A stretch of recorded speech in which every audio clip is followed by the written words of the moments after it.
All right, welcome to Pass the Mic, Friday, January 3rd, 2025. Happy New Year on Zoom. Mr. Michael Gervasi, how are you? Great to be here. How you doing? Good. And if you're watching, as some people do, we have a special guest to kick off 25. What a way to kick off 25. Carlson alumna, class of 2013, Sarah Fox, welcome. Hello. Why don't you tell us a little bit about yourself, just to introduce yourself to our guests before we get back into our normal routine of the show? Sounds good. So I'm Sarah. I am a class A 2013 graduate. I've been enjoying my life with busy jobs. So yeah, but I'm happy to Excellent. be here. I'm Well, excited.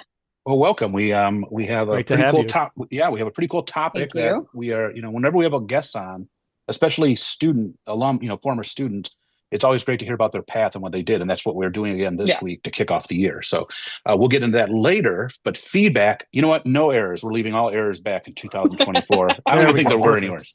But Agree. feedback. The last episode was Christmas, over it under Christmas. The feedback on the big black garbage bags. Do all dads do this? Because Gary Bailey got in there, not just dads. Denise Browning mentioned she's the garbage bag person.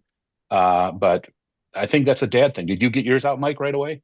You know what, Mike? No, I actually like kept my composure and just allowed it to all happen and picked up at the end. So I I did took the Mr. same Gary thing this Bailey's year. advice. I did the same thing. I sort of just let it happen. My wife does a great job with Christmas gifts for the kids. I'm not even going to act like I do a ton. I did like a couple things here or there.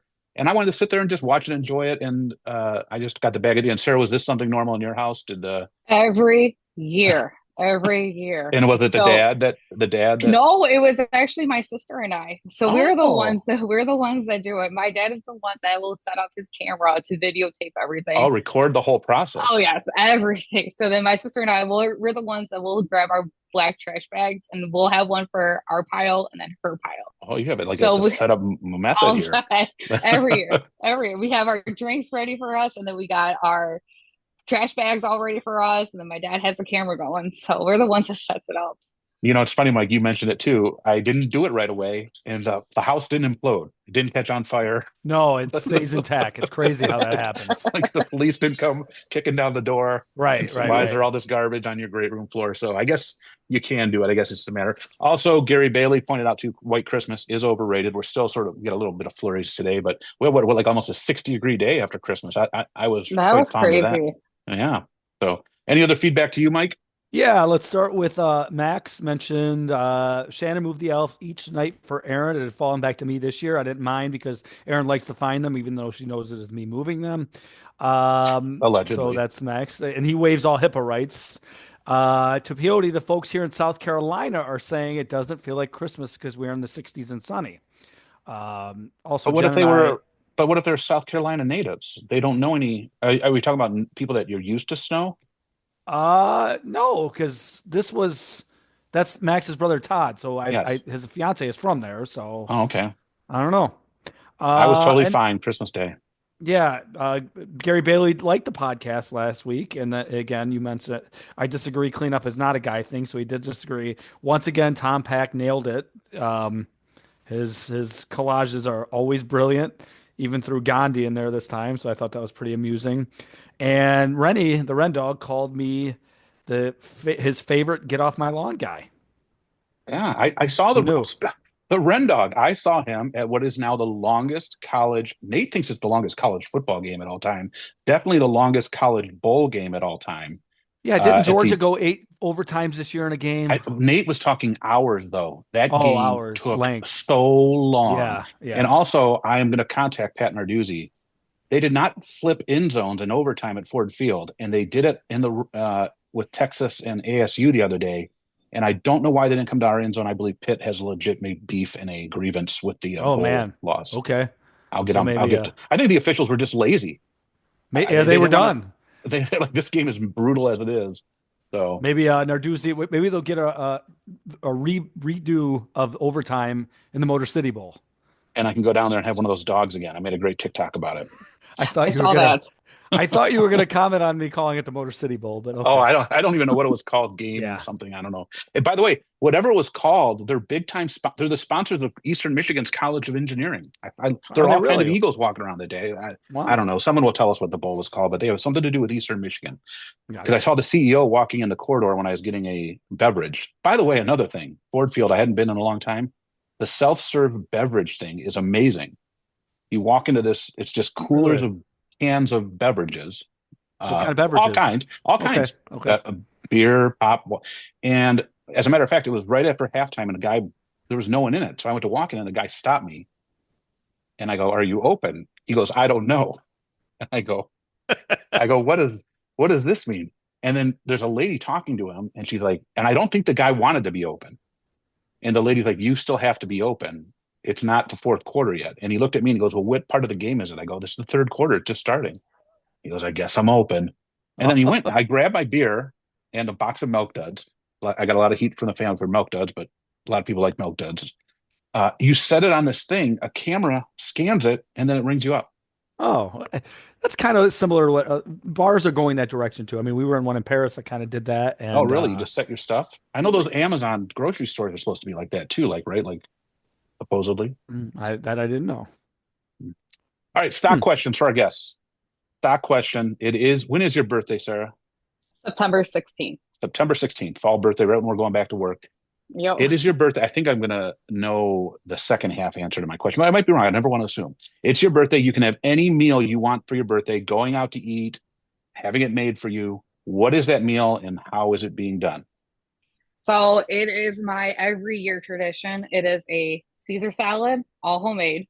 It Okay. is penne alla vodka with sausage, and then finishing off with homemade brownies that I make every year. That is Do my you, go-to. That is my go-to. I make it all for and you myself make it every all? year. Yep. We're going to get into this in a second, but we have a culinary expert on the show for the first time ever. So this is, I'm not surprised that it was home cooked by the Yeah. person. So you don't even let somebody else spoil you. Okay. Got it. No, Sounds like a great meal, by the way. that's so Mike, delicious. take it away.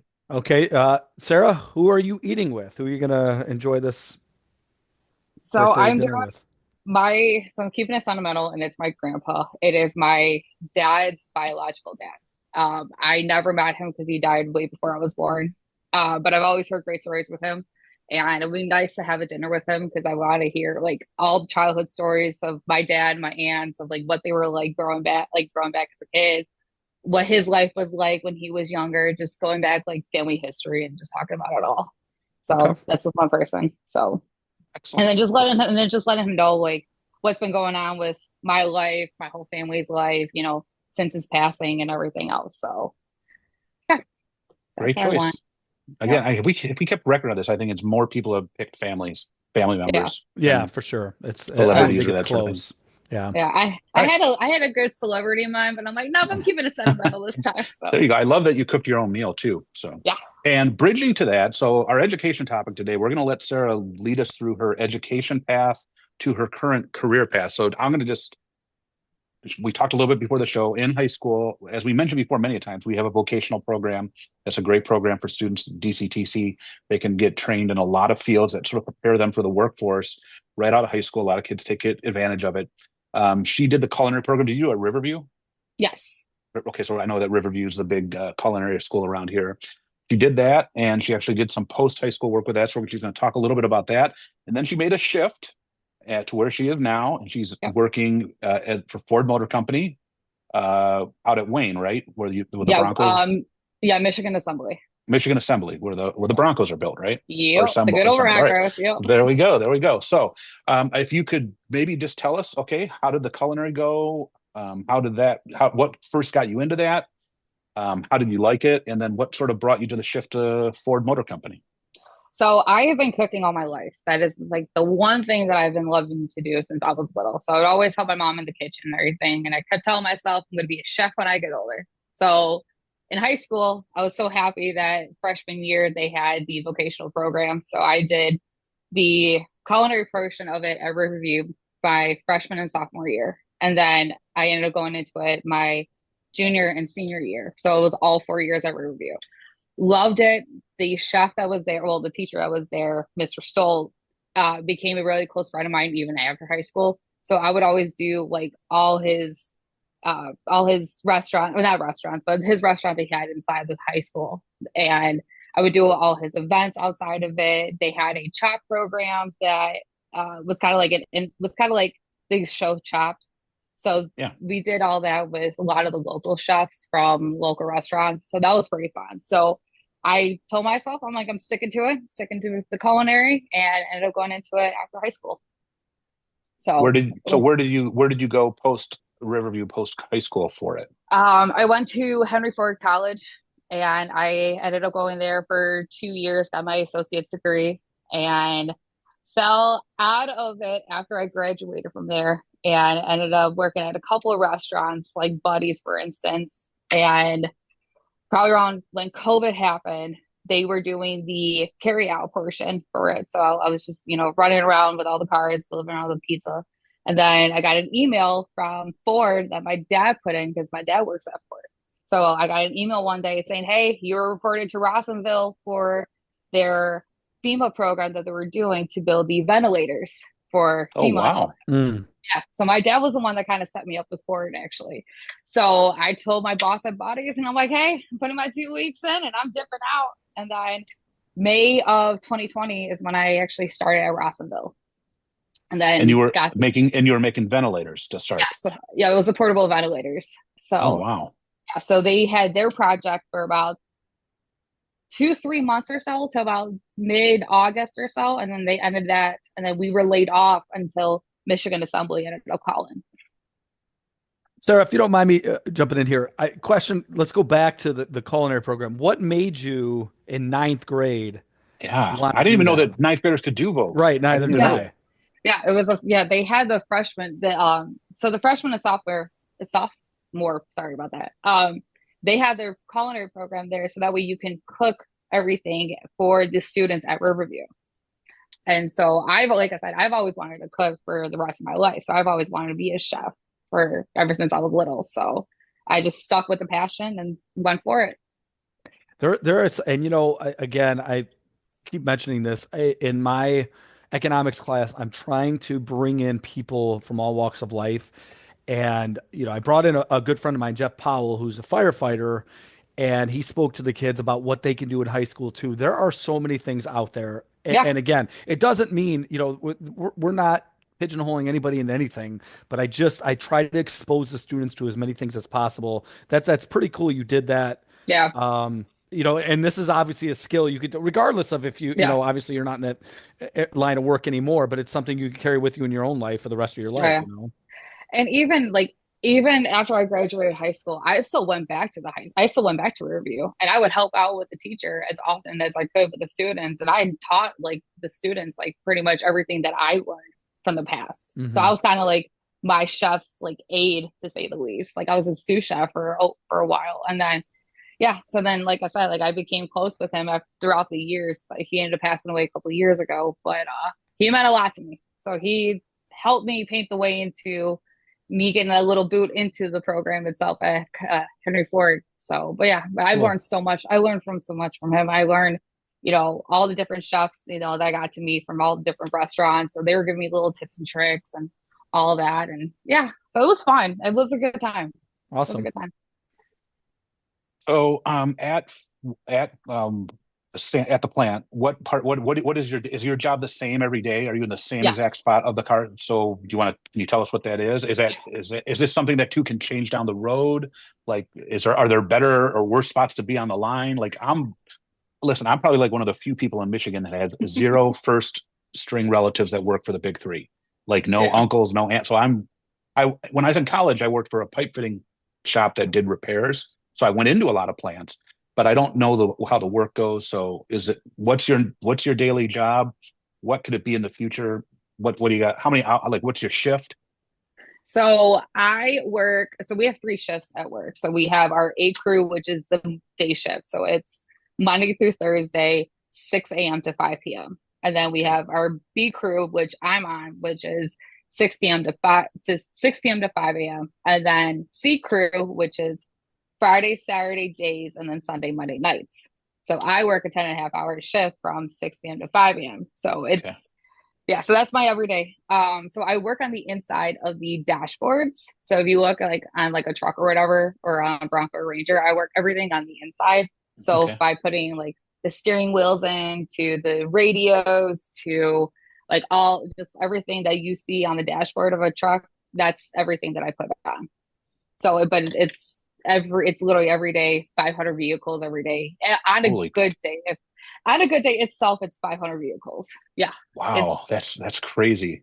oh yeah, with the occasional issues of no parts or Lines going down. breakdowns and all that. So What's the break schedule like for a long day like that? What do you get? so 9 o'clock every day is our 25-minute break. So from 9 p.m. to 9:25, and then we have a half hour pay period for lunch, and then between 2:30 to 2:57 in the morning is our 27-minute break, and then we work all the way till 5 o'clock. Mm. Oh yeah, every That is, day. some of these fools that made comments back when the strike was going on should like listen to some of this stuff. Yeah, They right. wouldn't last. They wouldn't last one day, Oh, Nope. it's no. And I especially like mean, a day where it's like 98 degrees and 100% humidity outside. Not to oh, when mention it's in yeah, when general, but yeah, when it's 98 degrees outside or whatever it is, like add like 20 to 30 degrees Mm. inside. And it's oh yeah. And you can have a fan on, but you're feeling that. You're feeling it.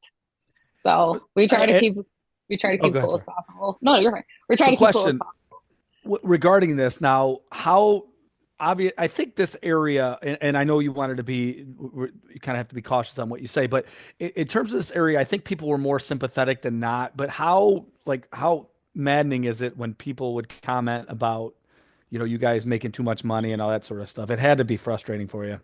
A Yeah. little bit to say the least. do you So do what my buddy does not do and just avoid the comments on stuff all like the that? time, Like if okay, all the time, like yeah, the all the stories time.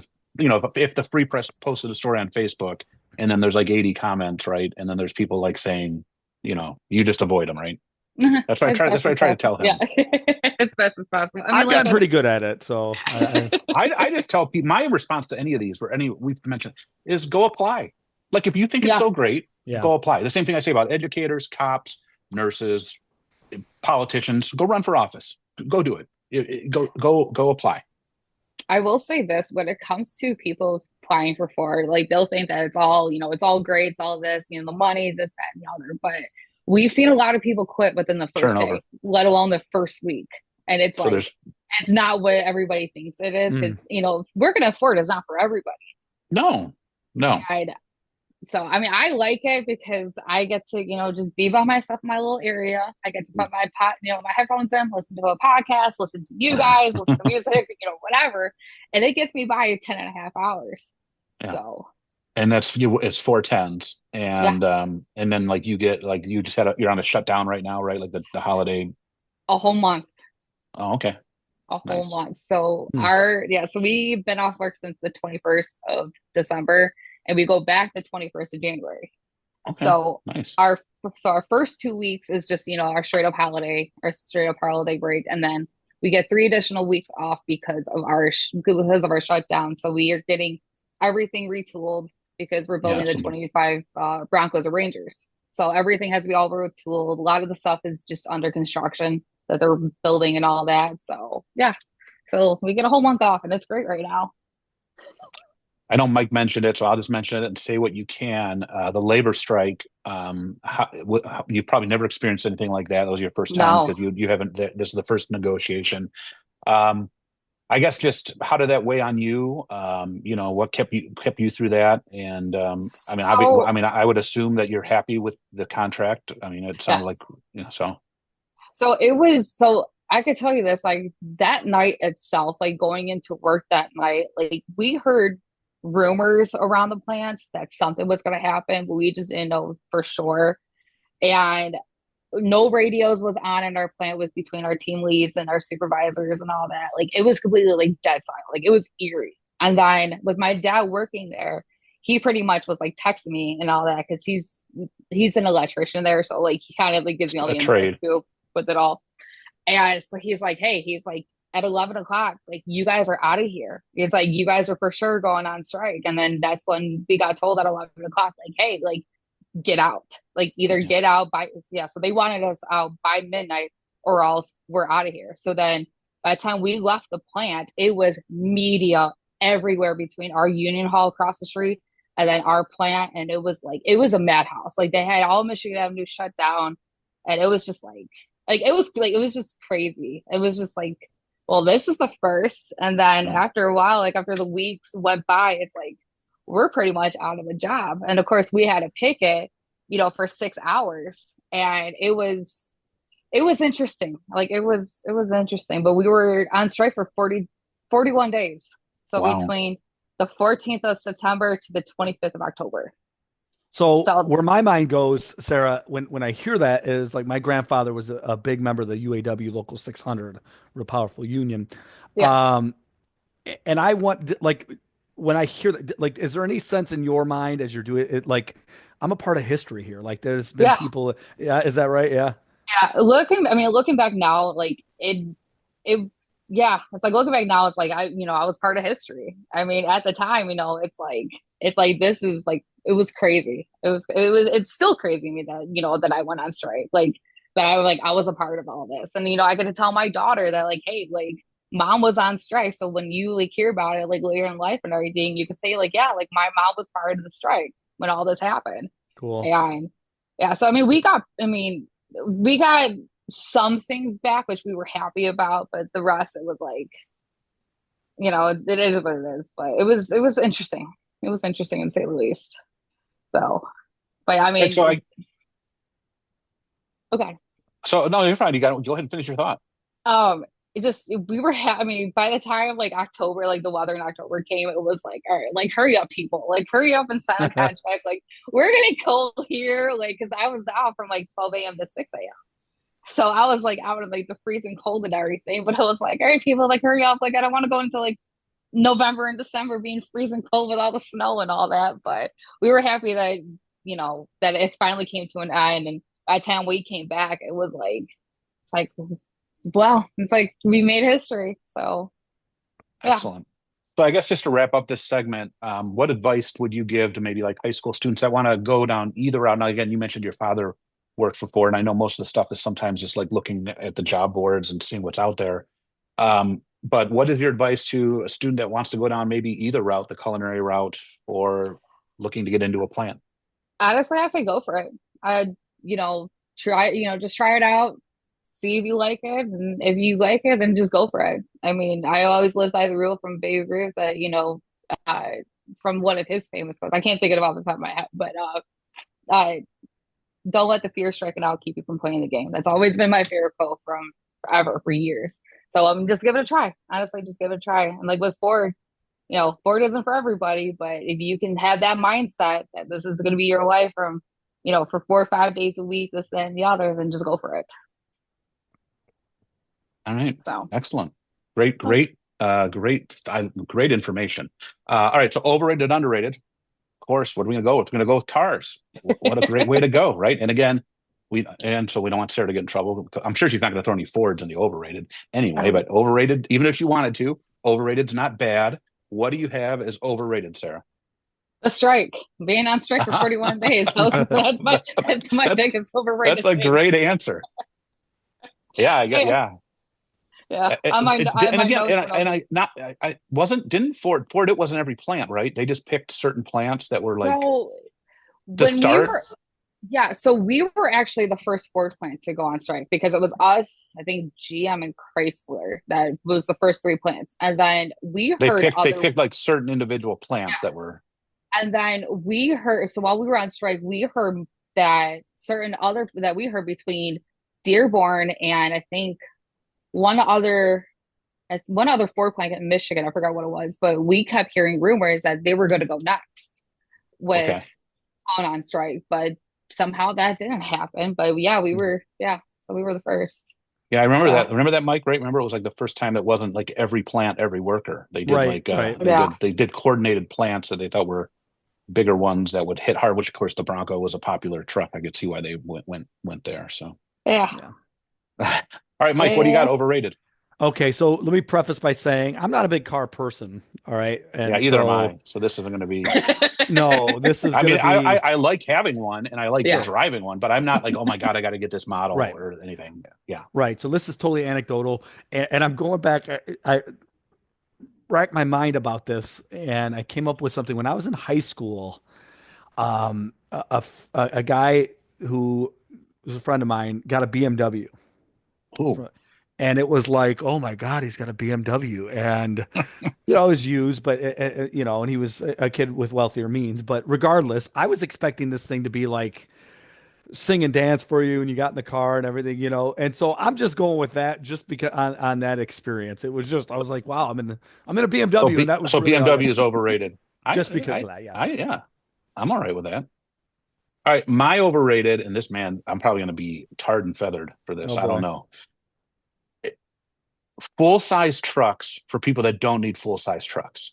You understand what I'm saying? yeah, I do. Okay, like when people have a full Ram or F-150 or Silverado, they're great for when people need them for what needs to be done with them. But when it's the main transport car, I don't understand it. And Ford has made, no offense to Ford, I mean, really, the whole big three has made a fortune off this, of making Yeah, people think they need these $70,000 trucks as their main car, and they like use the truck bed 3 times a year or something, right? Like you can rent a U-Haul when you really do it. But I've never had one. I've been in. They're beautiful. They're nice. I love them. I mean, but one thing I noticed too is like the truck bed has shrunk in these over the years. So because the passenger compartment's so much bigger, so just get the SUV at this point. Like I don't. man, you're definitely gonna get in some trouble for this one. Not bad, just overrated. Just I think over it. I like got you. people don't need them. If you don't really need it, find something else. Like get the Bronco. It's like at least the cargo space is enclosed, and what do I know though? So See, I'm the same way. So like my dream vehicle has always been a truck. Because my dad, he's been on trucks his whole life. So yeah, when it came to me drive, when it came to driver's training, I've always drove a truck because of course, if you drive a truck, you could drive anything else. Is the model yeah. I've always been told. So I kept saying like, all right, my dream vehicle is gonna be a truck. So when I told my boyfriend about it, he's like, "You don't need one," and I'm like, "Yeah, I do. Like, I want to feel like I'm awesome driving this Uh, vehicle." He's yeah. like, "Well, you're not towing anything. You're not doing anything in the truck bed and all that." I'm like, all right, fine. So like I'll just stick with my car that I have now and you can have your truck and all that. So one of these days I'm gonna get There my you go. truck If and it's I'll your be dream happy with car, that. it is what it is. So, Exactly. all right, Exactly. what do you have for us that is then underrated car wise? No, underrated. Uh I'll let you guys take the reins first on this one and then I'll come All back right, to it. Mike, what do you got underrated? Once again, anecdotal. I had a 2017 C-Max, and it was a Oh, hybrid. That thing was so cool. The sound of it or lack thereof, it was such a neat ride. So I'm going with the C-Max. It was so cool to drive that thing, and it got like 47 miles to the gallon. So that's my All underrated. right. All right, nice. My underrated, and I'll give the Ford and Chevy version. The Ford, I think, discontinued it. I love the model, like the Ford Edge, and what I have now, the Chevy Blazer. It's not a full 3-row SUV. It's not a super tiny small one like the Escape or the other whatever Chevy's version is. To me is the perfect size car for most people. You can get it's comfortable to go on a long trip. It's big enough, the hatch in the back is big enough that you can fit your luggage in there. The mileage is still pretty good, even hmm though it's a bigger thing. I had an Edge. I went to go get one. It was a little, the Blazer just beat it on price. Um, Great size car. And I think, it's the perfect mix between, because there's no cars anymore. Nobody sells cars, Right. regular Yep. cars. So I feel like it's just big enough where I feel safe in it or whatever. They're making some of them electric. I know, like I said, I know the Edge is gone, but like the Blazer has an electric version, so if you wanted to do that, you can. So that's my underrated car. Any car is sort of in that family of size, not the smallest conversion SUV, but not the biggest and not a car. So that's my underrated. Bring My back the Edge, under Ford. so my underrated is pretty much my 2020 Edge and then my old Ah, 2008 my Ford Escape.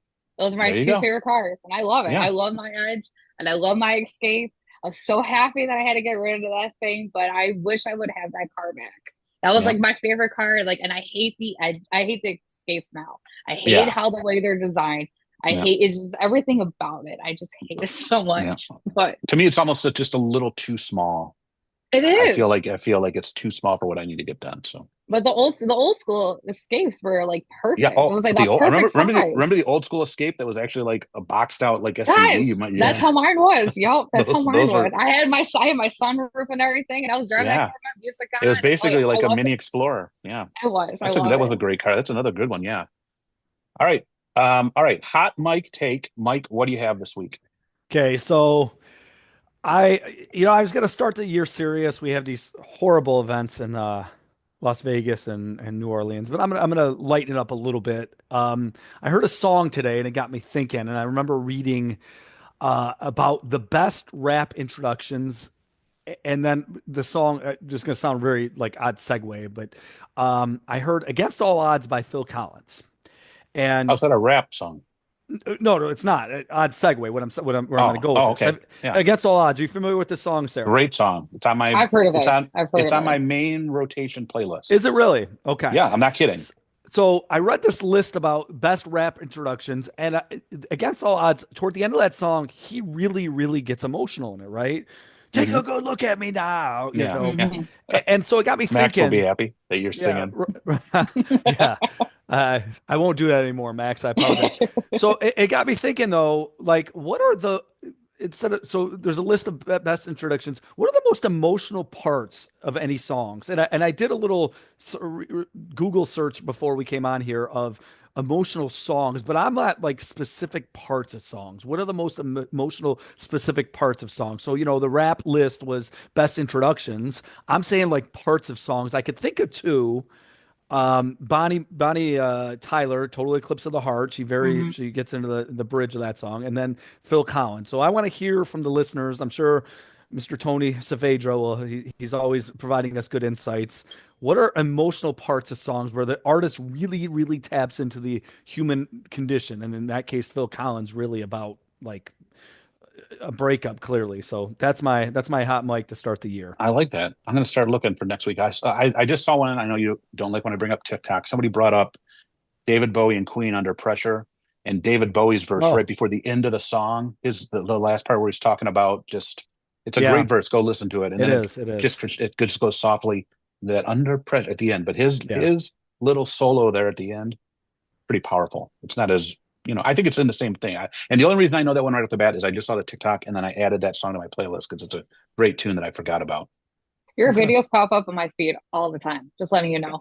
And my daughter did a really good one where I had to name her friends where I failed miserably, Oh, like all of her gee. college friends. So, all right, my underrated. This Max. Speaking of Max Bailey, he suggested this. So I was going through my stuff. I found my dad's Super Bowl tickets. Yeah. Oh wow. This is his stub from Super Bowl nine in New Orleans. Again, our condolences to what's happened there. It was supposed to be in the Superdome, but it was not. It's in Tulane Stadium. That's what this says. It got shifted. So I texted you guys in the group text. The face value on this ticket's $20. All right, 1975.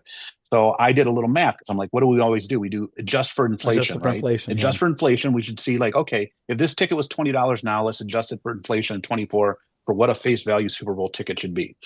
Um, according to this calculator, they went to $20 in 1975, 2024, $117.28 should be the face value of it. If you take Wow. this the face. Okay, I looked up Super Bowl face value tickets, which by the way, they do a little lottery for the two teams that make it. There'll be a small lottery for fans that could season ticket holders that could possibly buy. Otherwise, no one else is getting face value. No one else is. So they estimate that this year between $800 to $1,500, not Hmm. $117.28. The actual prices, so like if okay, Lions make it, neither of us have season tickets, we're going to just buy them ourselves, StubHub or through a resale vendor. Getting in, these are just all estimates because of course, but like terrace in zone, $13,995 per person. So this a normal person, first of all, 117.28. It's hard to get into a Ford Field regular season game, I think Oh, for nowadays for sure. that. Right. Um, Side note, my dad bought a second ticket walking into Tulane Stadium for a quarter because there were so many people not wanting to go into the game, and the scalpers were like, "Hey, who wants a ticket?" And my dad's like, "I'll buy one for a quarter as a souvenir." So how times have changed. I don't. I was lucky enough to go to Super Bowl 30. I paid $550 to a scalper. The face value on that ticket was $250. which is still obviously way above inflation. We're talking Sure. 95. Um, I don't know how a regular fan can ever go to one. I don't know No. unless you win that lottery, and then you're still paying 800. I mean, not even the travel expenses. So, but it's supply and demand. I guess it is what it is. It is what it is for sure. But this, my dad was a regular fan in the 70s. Him and his brother and his brother-in-law, they went to 3 of the 4 Steelers Super Bowls in the 70s just as regular fans. You can't do that nowadays. It's impossible. Yeah. Good luck to the Lions fans if they make it. So, all right. Speaking of the Lions, they have a big game Sunday night against the Vikings at home. Winner, man, talk about. And there's people already complaining that the NFL should do reseeding and all this or that or whatever. But I don't think they can because you don't play. It's not like the other leagues where you play just about everybody. You Right. understand what I'm saying? Yeah. You got to win your conference. You got to win it is what it is. So if the Lions don't win, they're the 5th seed. If they win, they're the 1 seed. They get a week off. Wow, what a difference this game is going to be. It really does. Lions Yeah. are 3-point favorites. What do you got, Mike? Well, first, let me ask you this: the Pistons play the Timberwolves on Saturday of Minnesota. Is that going to be a preview of things to come? I'm going to go Lions 38-35. So they are going to cover. They're going to. It's going to be a push. Yeah, it'll be a push. It'll be a push, but they're going to win. They're going to win. Sarah, you a Lions fan? I'm a Lions fan. I will watch a few games, but I'm not a huge sports fan. Okay. Do you think they're going to beat the Vikings this Saturday? I hope so. I hope so. I mean, my sister, she's a bartender at Ford Field, along with wow. America Park and at Little Caesars. Holy cow. So even she's hoping that the Lions Well, win. yeah. I mean, like work-wise, if they win this game, I mean, she'll get another game for sure, and probably 2. I mean, you'd think that if they're the 1 seed, they should end up with the NFC Championship game. So yeah. I honestly don't know. I don't want to act like I'm some prognosticator. I have mad respect for the Vikings. I unlike the Green Bay Packers, who I didn't think were really good. Man, they are good. I also think the Steelers are going to lose to the Bengals. I think they're going to lose 4 in a row here at the end of the season, which is unbelievable, but it's the way it is. So I hope the Lions win. I won't be sending out any early talks. I don't want to cause any drama. So anything with that. Sarah, I want to thank you. You were a great guest. You were well worded. The way you explained everything to us, you educated both of us on your path. And I do want to wrap up with one quick question, though. So do you still cook a lot at home? Oh, all the time. Do you ever see something down the road where maybe you do use your culinary stuff as a profession? Or I mean, I know it's hard to say. I mean, you like what you're doing. Yeah. But are we going to see you on Chopped maybe one day yourself? Or, are you going to ever do one of these? Not professionally. I will say that, not professionally. But I mean, I used to work for Race Prime Foods for the catering portion of it. So I did a bunch of catering events for them. And so with me having my culinary background that I have, I kept telling myself, one of these days I'll have my own catering company, or let alone like a catering food truck, to say the least. Okay. So I mean, I cook all the time at home for friends, for family. I meal prep, for work every week with my boyfriend and I. So I still do all the cooking. So, and I love it. I love it. So that's like my little stress reliever. So I'll do all the cooking. I'll leave my boyfriend like in his computer room with all his games. And I'm like, this is my sanctuary. So let me just leave me be. But awesome. Nice. Yeah. And I will say one thing, that Michigan State did win their GLI for their game against Western. So I was happy with that one. So my cousin plays for them for state. So I was happy to see them. Okay. Win. There we go. Little shout out. Something good for the Spartans this year. Yeah. All right. Well, hey, everybody. Happy New Year. Thanks for joining us. Great guest. We're looking forward to another year of Pass the Mic, and we will see you guys next time.